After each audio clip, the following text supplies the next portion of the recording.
Dhaka college আয়োজিত online ক্লাসে উপস্থিত শিক্ষার্থীরা, আশা করি স্বাস্থ্যবিধি মেনে সুস্থ আছো এবং ভালো আছো। আমিও আল্লাহর রহমতে ভালো আছি। এই স্বল্প পরিসরে স্বল্প সময়ে তোমাদের যেন কিছুটা হলেও উপকৃত হয় সেই প্রত্যাশা রেখে আমি আজকের ক্লাস শুরু করছি। প্রফেসর হুসনে আরা খাতুন। ফটোসিনথেসিস গত ক্লাসে পড়িয়েছি তোমাদের। কি পড়িয়েছি গত ক্লাসে? ফটোসিনথেসিস কি, কাকে বলে, কেন হয়, কোথায় হয়, কাদের হয় এবং ফটোসিনথেসিসের জন্য কি উপাদানগুলো লাগে এবং কি প্রোডাক্ট হয়, এবং ফটোসিনথেসিস পর্যায়ে কয়টা অধ্যায়ে ভাগ করা হয় এবং কোন কোন অধ্যায়ে কি তৈরি হয় সেই সম্পর্কে ডিটেলস আলোচনা করেছি। আজকে আমরা আলোক অধ্যায়ে, গত ক্লাসে আলোক অধ্যায় পড়িয়েছি। আলোক অধ্যায়ে ফটো সিস্টেম কি এবং ফটো সিস্টেমের কয়টা পর্যায় এবং ফটোফসফোরাইলেশন কাকে বলে, চক্রীয় ফটোফসফোরাইলেশন, অচক্রীয় ফটোফসফোরাইলেশন এবং তাদের মধ্যে পার্থক্য এবং এদের প্রোডাক্ট। আজ আমরা আলোক ফটোসিনথেসিসের দুটো পর্যায়ে, আলোক পর্যায়ে আমরা গত ক্লাসে বললাম যে আলোক পর্যায়টা গত ক্লাসে পড়িয়েছি। আলোক নিরপেক্ষ পর্যায়ে আছে, কি করবো? আলোক নিরপেক্ষ পর্যায়ে। আলোক নিরপেক্ষ পর্যায়ে নিরপেক্ষ মানে আলোর কোনো প্রয়োজন নেই, আলোর দরকার নেই, কিন্তু ফটোসিনথেসিস চলবে। এই পর্যায়ে কি ঘটনা ঘটে? এখানে কার্বন ডাই অক্সাইড, গত ক্লাসে বলেছিলাম যে কার্বন ডাই অক্সাইড আত্মীয়, কার্বন ডাই অক্সাইড বিজারণ হয়। এই পর্যায়ে এই ঘটনাগুলো ঘটে। কি ঘটনা ঘটে? আলোক পর্যায়ে অচক্রীয় ফটোফসফোরাইলেশনে যে এটিপি, এনএডিপি, H2 যে তৈরি হয়, সেই শক্তি তৈরি হয়, সেই শক্তিকে কাজে লাগিয়ে কার্বন আত্মীকৃত হয়ে শর্করা জাতীয় খাবার তৈরি হয়।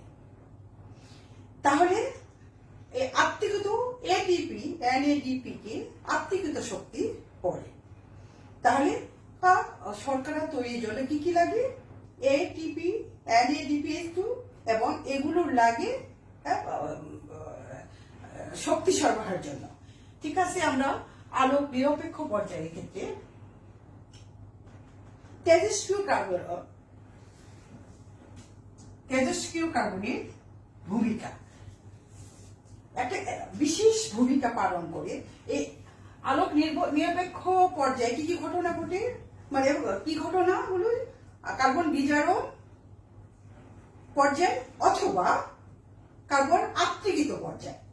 এই কার্বন বিজারিত হওয়ার জন্য এই পর্যায়টাকে আবিষ্কারের পূর্বে তেজস্ক্রিয় কার্বন আবিষ্কারের পরে এই আলোক নিরপেক্ষ পর্যায় বা কার্বন ডাই অক্সাইড আত্মীকৃত পর্যায়টা আবিষ্কৃত পথ সুগম হয়েছে। কিভাবে সুগম যায়? কার্বন ডাই অক্সাইড অথবা কার্বন আত্মীকৃত কতগুলো পর্যায়ে ধাপে ধাপে, এই ধাপগুলো কিভাবে শনাক্ত করবে? বিভিন্ন বিজ্ঞানীরা বিভিন্নভাবে আবিষ্কৃত করে চেষ্টা করেছেন কিভাবে এই ধাপগুলো মানে সম্পর্কে জানা যায় বা আলাদা। এই সম্পর্কে জানানোর জন্য তেজস্ক্রিয় কার্বন বিশেষ ভূমিকা রেখেছে। তেজস্ক্রিয় কার্বন আবিষ্কারের পর অটো রেডিওলজি এবং ক্রোমাটোগ্রাফিক পেপার ব্যবহার করে এই তেজস্ক্রিয় কার্বন কৌশল ব্যবহার করে বিজ্ঞানী ক্যালভিন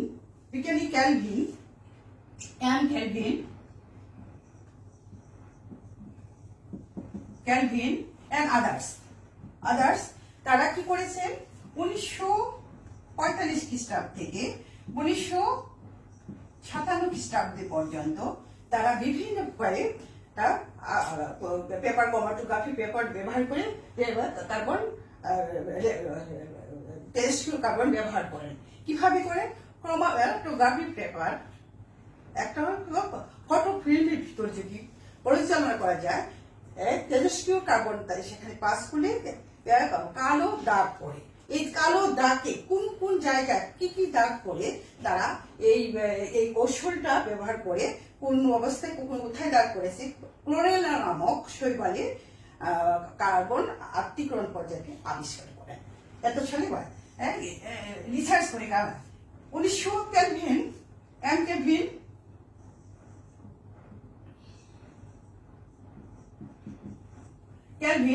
এই জন্য 1961 সালে নোবেল পুরস্কার পান। মনে রাখবে ছেলেরা, 1961 সালে ক্যালভিন চক্র আবিষ্কার করে, ক্যালভিন চক্র কোন উদ্ভিদের উপর তিনি কাজ করেছিলেন? ক্লোরেলা নামক শৈবালের উপর কাজ করে এই চক্রটি তিনি আবিষ্কার করেন। ক্লোরেলা।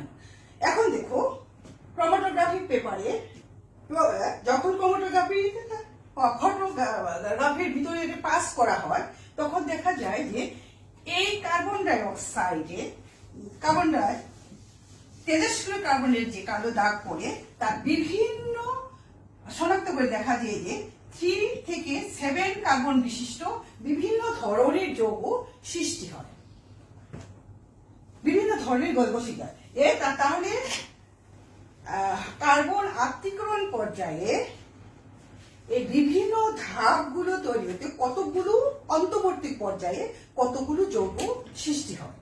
সেই সৃষ্টি হলো প্রথম 3 কার্বন থেকে 7 কার্বন পর্যন্ত। সেটা 7 কার্বন পর্যন্ত। এই 3 কার্বন পর্যন্ত কারণ বিভিন্ন ধরনের, যেমন 3-ফসফোগ্লিসারিক অ্যাসিড, ইরাথ্রোস, রাইবোলোজ 5-ফসফেট ইত্যাদি ইত্যাদি, তারপর সেলোহাইড্রোলোজ, এইগুলো 7 কার্বন বিশিষ্ট বিভিন্ন ধরনের যৌগ উৎপন্ন। তারপরে তিনি দেখেন যে কোন যৌগটা কোন পর্যায়ে কখন তৈরি হয় সেটাও তিনি কার্বন ডাই অক্সাইড আইসোটোপের মাধ্যমে আইসোটোপ ব্যবহার করে তা আবিষ্কার করেন, যে পেপার ক্রোমাটোগ্রাফি পেপারে পাস করে। ঠিক আছে, আমরা এই পর্যন্ত কিভাবে তাহলে রেডিওলজি তেজস্ক্রিয় কার্বনের কি ভূমিকা ক্যালভিন চক্রে বা কার্বন আলোক নিরপেক্ষ পর্যায়ে যে কার্বন ডাই অক্সাইড আত্তীকৃত হয় তার আবিষ্কারের নেপথ্যে তেজস্ক্রিয় কার্বনের ভূমিকা। একটা ছোট্ট কোশ্চেন আসতে পারে, কি বলতে পারো? ঠিক আছে, তাহলে আলোক নিরপেক্ষ পর্যায়টা কোথায় সংঘটিত হয়? কোথায় সংঘটিত? ক্লোরোপ্লাস্টের। কোথায় ক্লোরোপ্লাস্টের? স্ট্রোমা। এই সম্পর্কে তোমরা সাইটোলজিতে অনেক পড়েছো, তোমরা জানো যে স্ট্রোমাতে। এখন কার্বন ডাই অক্সাইড যখন পত্ররন্ধ্রের ভিতরে ঢুকে তখন বিভিন্ন উপায়ে বিভিন্ন ধাপে যে সরকারি কনভার্ট হয় বিভিন্ন পর্যায়ে, সেই সব কনভার্ট হয় বিভিন্ন পদগুলো তিনি 3টা উপায়ে তিনি 3টা আবিষ্কৃত পদকে স্বীকৃত প্রদান করেন। 1 নম্বর পদ ক্যালভিন চক্র, ক্যালভিন নাম হচ্ছে ক্যালভিন চক্র, ক্যালভিন সাইকেল। 2 নম্বর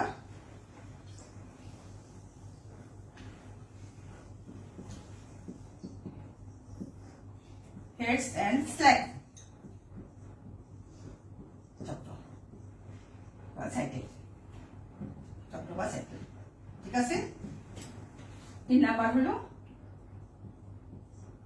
CAM চক্র।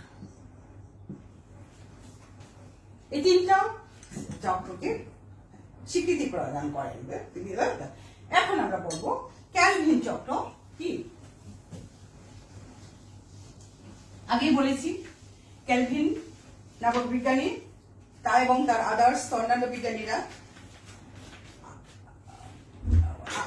যে চক্র আবিষ্কার করেন ক্যালভিনের নাম অনুসারে একে বলা হয় ক্যালভিন চক্র ক্যালভিন বা মেনশন আদার্স ক্যালভিন চক্র। এখন দেখো এই চক্রটা ক্যালভিন চক্র ক্ষেত্রে কি হচ্ছে, আমরা ক্যালভিন চক্র পড়ি।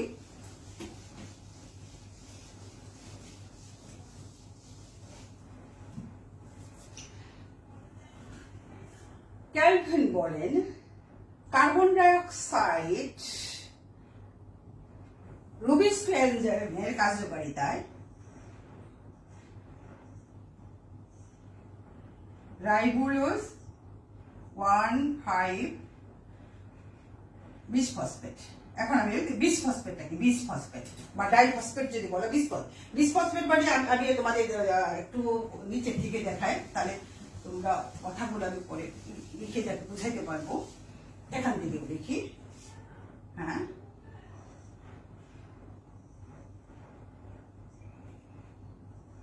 সঙ্গে সঙ্গে লিখে ফেলবে রাইবোলোজ 1,5 বিসফসফেট কি করে কার্বন ডাই অক্সাইডকে রিসিভ করে, কার সহায়তা রুবিস্কো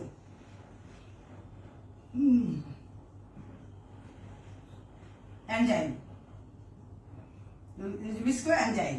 সঙ্গে সঙ্গে লিখে ফেলবে একটা অস্থায়ী পদার্থ কিটো অ্যাসিড তৈরি হয় বলে বিজ্ঞানীরা ধারণা করেন। তার অস্তিত্ব সম্পর্কে ধরতে পারেন না বিজ্ঞানীরা সেই সম্পর্ক, সেটা অস্থায়ী পদার্থ তৈরি হয়। 6 কার্বন বিশিষ্ট কার্বন ডাই অক্সাইড, এখানে কার্বন ডাই অক্সাইড, এখানে কার্বন ডাই অক্সাইড 1 কার্বন আর এখানে 5 কার্বন মিলে অস্থায়ী কিটো অ্যাসিড তৈরি হলো, হয়ে সঙ্গে সঙ্গে ভেঙে যায়, 3 ফসফোগ্লিসারিক অ্যাসিড তৈরি করে।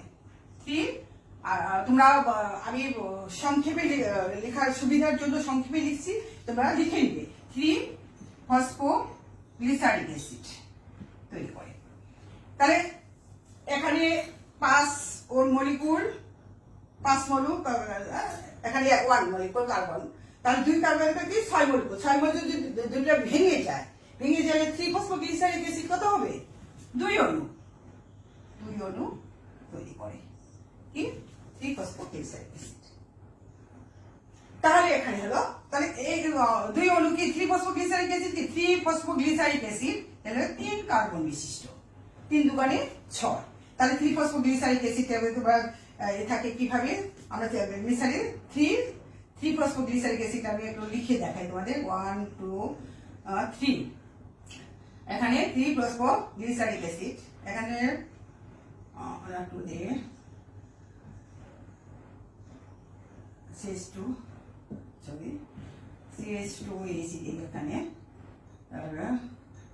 OH ও গ্লিসারিক অ্যাসিড, এখানে COH। আচ্ছা কি 3 ফসফোগ্লিসারিক অ্যাসিড 3 তে, বুঝতে পেরেছো? 3 কার্বন, 3 নাম্বার কার্বনে 1 2 3, এই 3 নাম্বার কার্বনে একটা ফসফেট থাকে, এই জন্য এটাকে বলা হয় 3 ফসফোগ্লিসারিক অ্যাসিড। এই জন্য আমি এইটুকু জায়গা রেখেছি তোমাদের বোঝানোর জন্য। এখন 3 ফসফোগ্লিসারিক অ্যাসিডের থেকে কি তৈরি হয় 1 3, মানে 1 নাম্বার কার্বন এবং 3 নাম্বার কার্বনে 1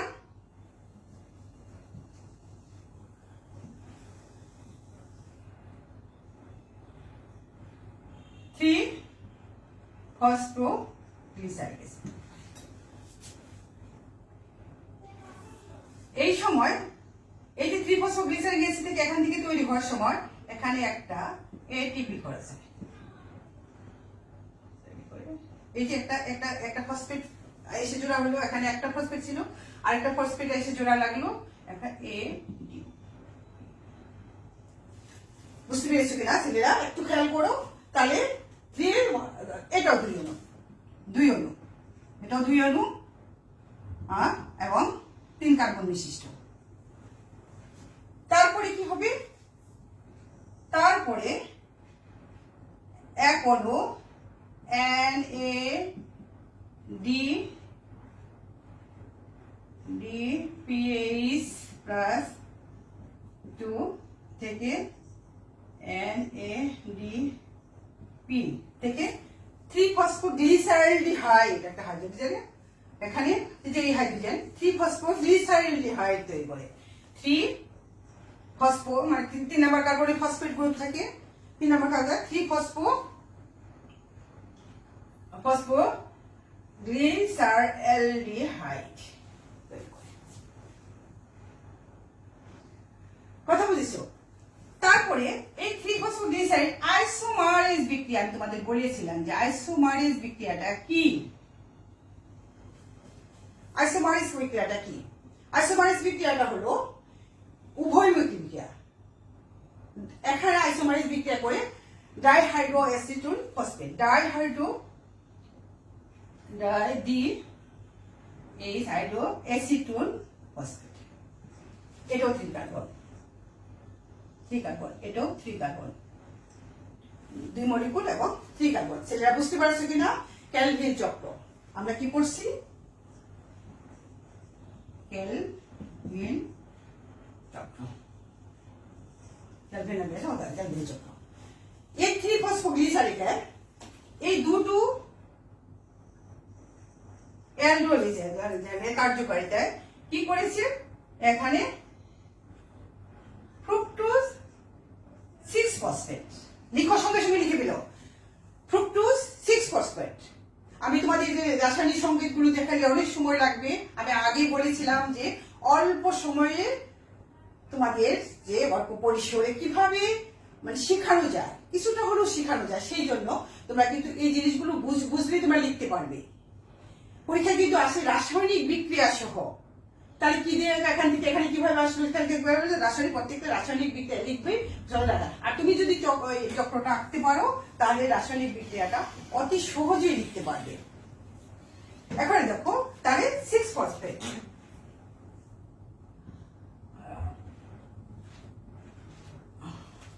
সরি 1,6-ফসফেট।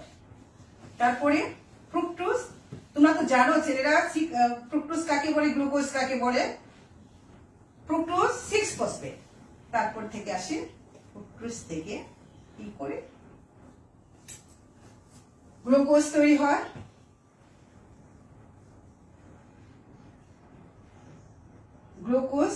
গ্লুকোজ থেকে চিনি কিভাবে তৈরি হয় আমি তোমাকে বলছি। তাহলে এখান থেকে তৈরি, তাহলে কি চক্র কি বন্ধ হয়ে যাবে আর চলবে না? এটা তো রাউন্ড করবে, কন্টিনিউয়াস কি করবে? রাউন্ড করবে। তাহলে এখান থেকে তাহলে এই রাইবোলোজ 1,5-ফসফেট যদি না তৈরি হয়, বিসফসফেট বলছিলাম আমি, প্রান্তে যখন ফসফেট থাকবে তাকে বলা হয় বিসফসফেট। আর ডাইফসফেট মানে দুটো ফসফেট থাকবে, যে কোনো জায়গায় দুটো ফসফেট থাকতে পারে, কিন্তু বিসফসফেট হলো যে প্রান্তে অংশে, যা 1 নাম্বার কার্বন, যেমন বলেছিলাম 1 number carbon, 2 number carbon, 1 number carbon যদি 3-ফসফোগ্লিসারিক অ্যাসিড 1,3-ফসফোগ্লিসারিক অ্যাসিড যেটা বলেছে 1,3, তার মানে 1 নাম্বার কার্বন একটা ফসফেট আছে, 3 নাম্বার কার্বন একটা ফসফেট আছে। তাহলে 3 নাম্বার, তাহলে 3 কার্বন বিশিষ্ট একটা শীর্ষে এবং লাস্টে দুটি কর্নারে থাকে বলে একে বলা হয় বিসফসফেট। মনে রাখবে তোমরা। তাহলে এখন আমাদের তো গ্লুকোজ তৈরি হয়ে গেছে, মানে চক্র তো শেষ। আলোক নিরপেক্ষ অধ্যায়ে কার্বন আত্মীকৃত হয়ে কি করেছে যে গ্লুকোজ তৈরি করেছে। গ্লুকোজ করে আইসোমারেজ বিক্রিয়া করে গ্লুকোজ থেকে ফ্রুক্টোজ তার গ্লুকোজ দুটো যুক্ত হয়ে কি করেছে? সুক্রোজ তৈরি করে, যা চিনির মাধ্যমে কি করে কনভার্ট হয়ে বিভিন্ন জায়গায় স্থানান্তরিত হয় এবং উদ্ভিদের নির্দিষ্ট জায়গায় যেখানে স্টার্চ হিসাবে বা ইল্ড হিসাবে সঞ্চিত থাকে। এখন দেখো এই চিনি এইভাবে গ্লুকোজ কিন্তু স্থানান্তরিত হয় না, আবার চিনি ভেঙে আবার মনোস্যাকারাইড তৈরি করে। মনোস্যাকারাইড গুলো সংযুক্ত হয়ে কি করে থাকে? অলিগোস্যাকারাইড, আবার হতে পারে পলিস্যাকারাইড, স্টার্চ হতে পারে, গ্লাইকোজ, আদার্স, সেলুলোজ, হেমিসেলুলোজ ইত্যাদি ইত্যাদি। আচ্ছা যাই হোক, এখন দেখো এখানে যদি তাহলে তো চক্র শেষ হবে। আমাদের কি হবে? ওই চক্রটা চক্রাকারে চলার জন্য আবার এই রাইবোলোজ 1,5-ফসফেট তৈরি হতে হবে। এই রাইবোলোজ 1,5-বিসফসফেট তৈরি করার জন্য এখন দেখো এই যে 3-ফসফোগ্লিসারিলডিহাইড এবং এটা কি? এটা হলো 3 ফসফো 3 কার্বন, আর এই জায়গায় আমি যোগ করলাম এটা কি 6 কার্বন মিলে হলো, এখানে হলো, এখানে আসি এই জায়গায় এসে কত হলো 9 কার্বন হলো না, 9 কার্বন বিশিষ্ট হলো না। এই 3 কার্বন আর 6 কার্বন 9 কার্বন বিশিষ্ট। এই 9 কার্বন বিশিষ্ট হওয়ার পরে এই 9 কার্বনটা ইরিথ্রোস, আমি আগে বলেছিলাম যে আইসোটোপ কার্বন আইসোটোপ ব্যবহার করে কোন জায়গায় কি যৌগ তৈরি হয় তা আইডেন্টিফাই করেছেন ক্যালভিন। কিসের মাধ্যমে? ক্রোমাটোগ্রাফি পেপারের মাধ্যমে। তোমাদের এই প্র্যাকটিক্যালটা বা তোমাদের মাস্টার্সে আছে যে কিভাবে তাই শনাক্ত করা হয়। আচ্ছা, যাই হোক, ওই যে এখান থেকে এই 3 নাম্বার কি হলো, এখান থেকে একটা 4 কার্বন বিশিষ্ট ইরিথ্রোস, লেখো ইরিথ্রোস 4 ফসফেট।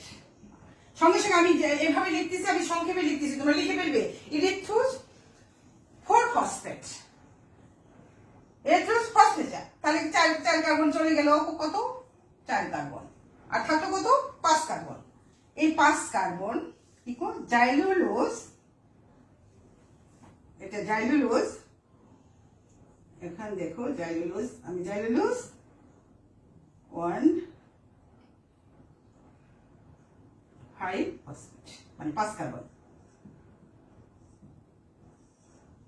তারপরে রাইবোলোজ 5 ফসফেট, 5 ফসফেট, এবং এখানে এই তিনটে, এখানে 4 কার্বন, এবং এখানে শেষ নাই, আবার আরেকটা ওয়েতে 3 ফসফোগ্লিসারিডিহাইড সঙ্গে ইরিথ্রিক ফসফেট সেডোহ্যাক্টোলোজ। দেখো আমি ছেলেরা লিখবে, আমি সেডোহ্যাক্টোলোজ 1,7 ফসফেট। তার মানে সেডোহ্যাক্টোলোজ 7 কার্বন বিশিষ্ট। কত? 7 কার্বন বিশিষ্ট। 7 কার্বন সেডোহ্যাক্টোলোজ 7 কার্বন বিশিষ্ট। সেডোহ্যাক্টোলোজ এই 7 কার্বন বিশিষ্ট 7 number bisphosphate. Bisphosphate 1 number carbon এবং 7 নাম্বার কার্বনে একটা করে ফসফেট রয়েছে। তারপরে একটা ফসফেট চলে যে কি করলো সেডোহ্যাক্টোলোজ 7 ফসফেট। সেডোহ্যাক্টোলোজ 7 ফসফেটে থেকে এই জায়গায় এর সঙ্গে আবার 3 কার্বন, এখানে হলে কত, এখানে 7 আর 3 কত হলো 10 না, এই জায়গাটা 10 কার্বন, এই জায়গাটা হলো 10 কার্বন। এই 10 কার্বনের ভিতরে একটা হলে এইভাবে আসতে পারে, আবার চক্রাকারে চলতে থাকে। এখন আমার কথা হলো ক্যালভিন চক্রে, সাধারণ উদ্ভিদে ক্যালভিন চক্রটা চলে। আম, জাম, কাঁঠাল, লিচু সাধারণ উদ্ভিদের ক্ষেত্রে এটা, এইগুলো হলো নাতিশীতোষ্ণ অঞ্চল, যেখানে টেম্পারেচার নাতিশীতোষ্ণ অথবা টেম্পারেচার কম থাকে। এই সমস্ত উদ্ভিদগুলো যেখানে জন্মায় সেই সমস্ত উদ্ভিদের ক্ষেত্রে এই ক্যালভিন চক্রটা চলে। তার এখানে দেখো এই যে রাইবোলোজ 1,5 বিসফসফেট 5 কার্বন বিশিষ্ট কার্বন ডাইঅক্সাইডকে রিসিভ করে carbon rubisco enzyme, rubisco enzyme আছে বলে সেটাকে কার্বন ডাইঅক্সাইডকে রিসিভ করে। তাহলে প্রথম গ্রাহক পদার্থ কত? হ্যাঁ, গ্রাহক পদার্থ রাইবোলোজ 1,5 বিসফসফেট। মনে রাখবে পরীক্ষায় কিন্তু মানে পার্থক্য আসলে তোমাকে লিখতে হবে। রাইবোলোজ 1,5 বিসফসফেট কি তৈরি? প্রথম স্থায়ী কি হয়েছে? তৈরি হয়েছে অস্থায়ী পদার্থ, অস্থায়ী পদার্থ না। প্রথম যে পদার্থটা তৈরি হলো 3 ফসফোগ্লিসারিক অ্যাসিড। 3 ফসফোগ্লিসারিক অ্যাসিড, এই 3 ফসফোগ্লিসারিক অ্যাসিড হলো কত? 3 কার্বন বিশিষ্ট। তাহলে এই জন্য একে বলা হয় কি P3 চক্র, C3 চক্র। এটা কি সিট্রিক অ্যাসিড না? প্রথম স্থায়ী পদার্থ কোনটা? প্রথম স্থায়ী পদার্থ 3-ফসফোগ্লিসারিক অ্যাসিড। এই জন্য এটা C3 তাহলে ক্যালভিন চক্রকে আমরা C3 চক্র বলতে পারি। এবং এটা বিশেষ বিশেষ উদ্ভিদের ক্ষেত্রে সাধারণত সাধারণ উদ্ভিদ, নাতিশীতোষ্ণ অঞ্চলের উদ্ভিদ, যে সমস্ত টেম্পারেচার কম থাকে এই সমস্ত এলাকার উদ্ভিদগুলোতে এই ঘটনাটা কোথায় ঘটে? ম্যাসোফিল টিস্যুতে। ম্যাসোফিল টিস্যুতে। তাহলে আমরা C3 চক্র কাকে বলে এবং C3 উদ্ভিদ কোনগুলি, দুটো কিন্তু পরীক্ষায় আসলে C3 উদ্ভিদের বৈশিষ্ট্যগুলো উল্লেখ করো। তাহলে C3 উদ্ভিদ কোনগুলো? যার যে সমস্ত উদ্ভিদ C3 চক্র এবং উদ্ভিদ কিন্তু আলাদা। যে সমস্ত উদ্ভিদগুলো নাতিশীতোষ্ণ অঞ্চলে টেম্পারেচার কম থাকে,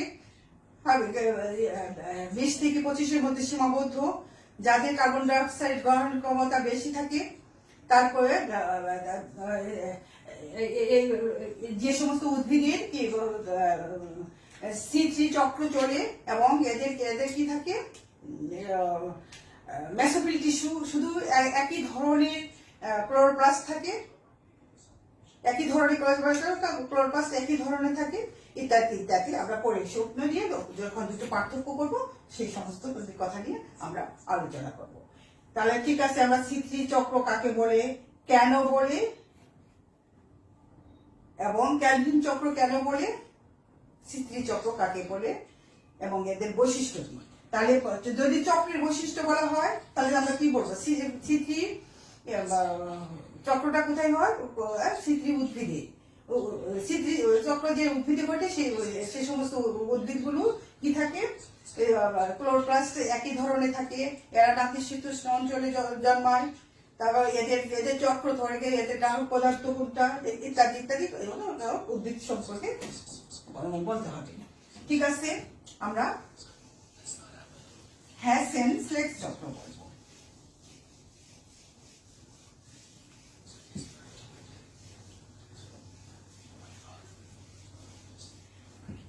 বিজ্ঞানী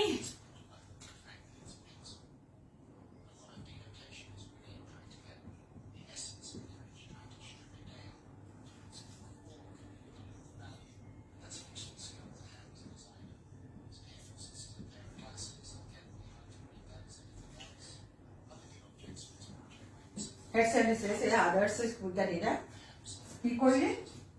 1966 থেকে 1967 এবং বিশেষ প্রক্রিয়ায় তারা এই গতিপথটা তারা দেখতে পেলেন যে C3 কতগুলো উদ্ভিদ আছে যে C3 চক্র না করে C4 চক্র করেছে। C4 চক্র মানে কি?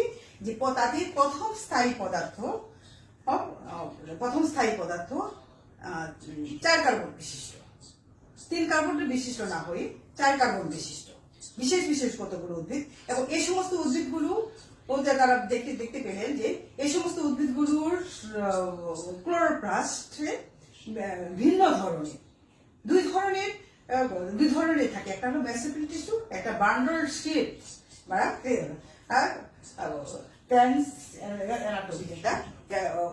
তারা দেখতে পেলেন যে বান্ডল ভাস্কুলার বান্ডেলের বাহিরের দিকে যে টিস্যু থাকে তার ভিতরে একটা শীত যে থাকে, একটা আবরণ থাকে, তার ভিতরে যে ক্লোরোপ্লাস্ট গুলো থাকে সেই ক্লোরোপ্লাস্টের ভিতরে কি করে ফটোসিনথেসিস বা কার্বন ডাই অক্সাইড আপতিত হয়ে থাকে।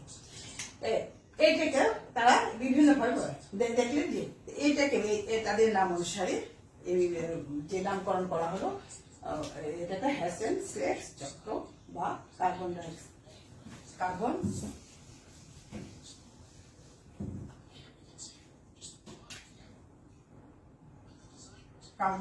হুক চক্র। কার্বন হুক চক্রটা কিভাবে হয় আমরা এখন দেখব।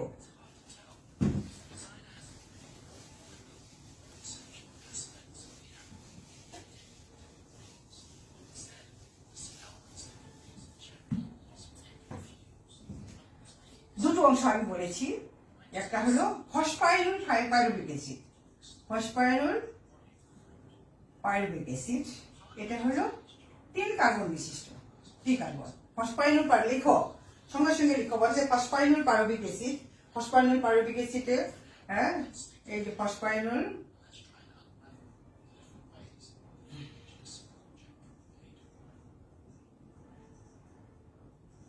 Pyruvic acid. তোমরা কিন্তু এগুলো আমি এগুলো যদি এখন রাসায়নিক স্ট্রাকচার গুলো দিতে থাকি তাহলে তোমাদের অনেকটা সময় নষ্ট হবে। আমি তোমরা একটু বুঝে নাও। ফসফাইনুল পাইরুভিক অ্যাসিড কি করে কার্বন ডাই অক্সাইড গ্রহণ করে অক্সালো অ্যাসিটিক অ্যাসিড তৈরি করে। অক্সালো অ্যাসিটিক অ্যাসিড তৈরি করে, যা 4 কার্বন বিশিষ্ট। অক্সালো অ্যাসিটিক অ্যাসিড তৈরি করে 4 কার্বন ডাইঅক্সাইড। এই অক্সালো অ্যাসিটিক অ্যাসিড ম্যালিক ডিহাইড্রোজিনেস এনজাইমের কার্যকারিতায় ম্যালিক অ্যাসিড তৈরি করে। ম্যালিক অ্যাসিড দেখো তোমরা, ম্যালিক অ্যাসিড আমি এম দিয়ে ম্যালিক অ্যাসিড বললাম।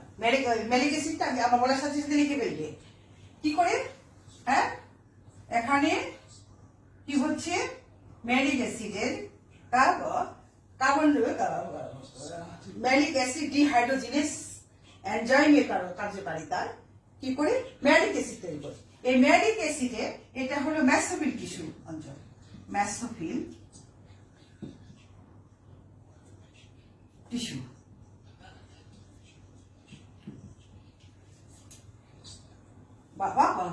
প্লাস্টিক, মেসোফিল টিস্যুতে যে প্লাস্টিক থাকে সেই প্লাস্টিক।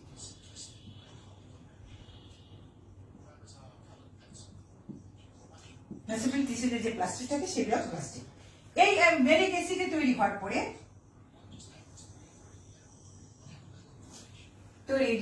কোথায় চলে যায়, ম্যালিক অ্যাসিড তৈরি হয়ে এটা চলে যায় বান্ডল শীটে চলে যায়। বান্ডল শীট, ওই যে বান্ডল ভাস্কুলার বান্ডেলের বাইরে যাবো না, বান্ডল শীট।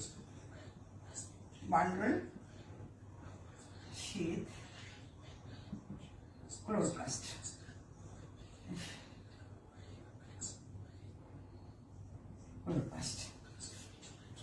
তো ম্যালিক অ্যাসিড এখানে চলে আসলো। ম্যালিক অ্যাসিড তৈরি হওয়ার সাথে কি করে কার্বন ডাই অক্সাইড ডিহাইড্রোজেনেস বিক্রিয়া ঘটে। কার্বন ডাই অক্সাইড ডিহাইড্রোজেনেস বিক্রিয়া, কার্বন ডাই অক্সাইড ডিহাইড্রোজেনেস বিক্রিয়া মানে এখানে কি করে এক অণু কার্বন ডাই অক্সাইড বের করে দেয়। Carbon die oxide dehydrogenase enzyme, তোমরা লিখো carbon die oxide dehydrogenase enzyme কি করে এই এখান থেকে ম্যালিক অ্যাসিড থেকে কার্বন ডাই অক্সাইড কি বের করে দেয়, একটা বের করে দিয়ে কার্বনটা বের করে দেয়। বের করে দেওয়ার পরে এখানে কি করে পাইরুভিক অ্যাসিড তৈরি করে। পাইরুভিক অ্যাসিড তৈরি করে। এই পাইরুভিক অ্যাসিড থেকে আবার কি করে এখানে চলে আসে পাইরুভিক অ্যাসিড।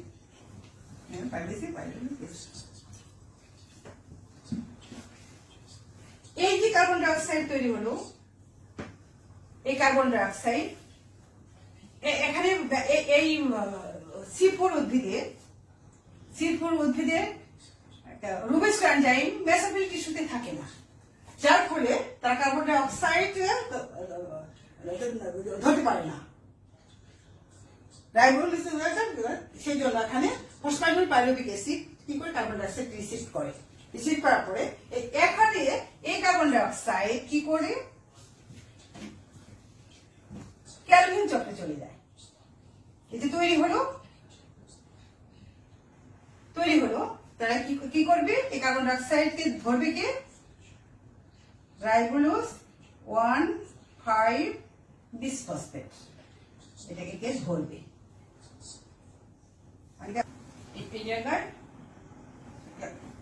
এটিপি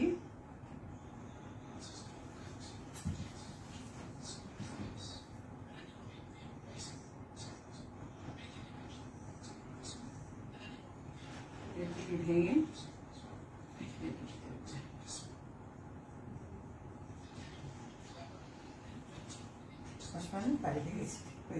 এখানে হলো,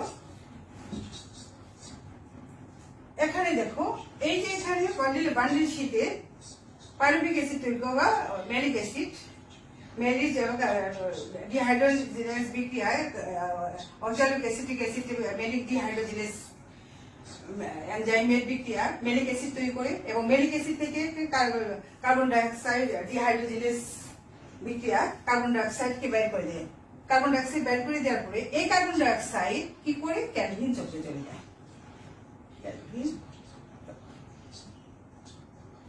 তার মানে এই কার্বন ডাইঅক্সাইডকে রাইবোলোজ 1,5 গ্রহণ করে, পরে 3-ফসফোগ্লিসারিক অ্যাসিড